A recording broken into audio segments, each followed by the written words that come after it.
Are non-profits hindering social change? Robin Rice joins us now to discuss. From your perspective, what do you make of the kind of recent trends that we're seeing?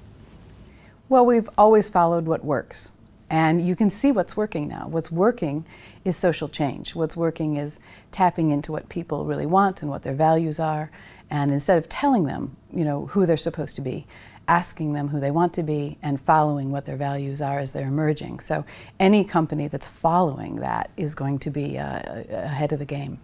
Do you think non-profits are getting in the way or hindering social change to a certain extent? Well, they're still doing it on the old models because that's the systems that they have in place. So they're trying to learn the new models and they're still trying to stay safe. The more unsafe we feel, the more we're going to do it the way we've always done it. And so these new ways are not safe, and the economy's not safe, and all of the things aren't safe. So they're just scared, and they don't know what to do yet, and they have to be, they have to experiment, and they have to take risks, and that's hard. Definitely. Now, I'm dying to kind of get into some of the campaigns that you've been involved in. Stop the Beauty Madness. Yes. Hashtag Stop the Beauty Madness has been something which has taken the social networking site by storm, really, over the past year or so. You mentioned the shock value. There have certainly been aspects of shock in the images that you've chosen and the kind of catchphrases that you've put alongside them. Some people have said that they were very intense. Do you think that organisations now need to look at that, having a daring element in their campaigns, or going for the shock factor? What's your, obviously you've got experience in this, but what is your thoughts overall? Well, I think shock factor has always worked. The question is the shock factor going against the culture or with the culture? So you can go and up the ante with the shock factor, which people are expecting, but now we can go with what people aren't expecting, and that's where the edge is right now. Maybe you can talk us through some of the images that we have here. We've got a couple. This one, it says, "I don't even like boys yet." What are you hoping to kind of garner from these particular images that we're looking at? Well, it's an entire series, so there's 25 of them. And together, my goal was to have us realize that this isn't you. So most women think that this is my body issue, this is my beauty issue, I have a problem. And collectively, we societally have a problem.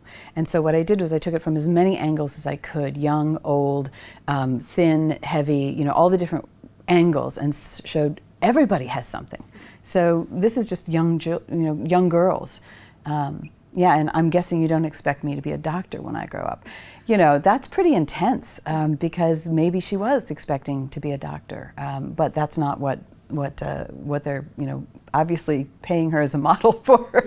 Very young. Online activism is something which I'd kind of like to touch on.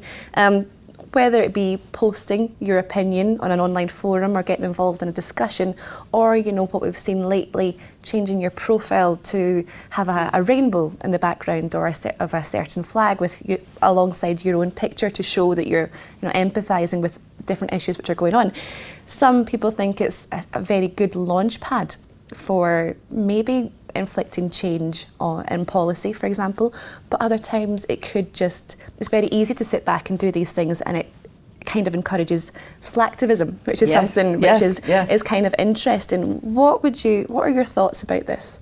Yeah, I mean, we think we're doing something, and we are. Every little drop in the bucket helps. But yes, we all have to do more. So for example, the social change campaigns is doing more, which anyone can do.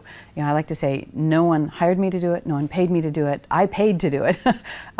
But the canvas was there for me. I could just create to my heart's content. I didn't have to get a job in advertising.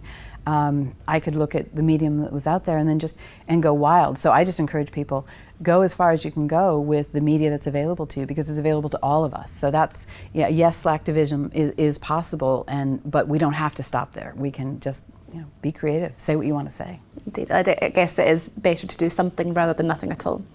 Yes, and I think it's also, it's a very courageous act for some people, say, to put up the LGBT flag symbol with their own grandmother, on Facebook. That is actually a courageous act. Indeed.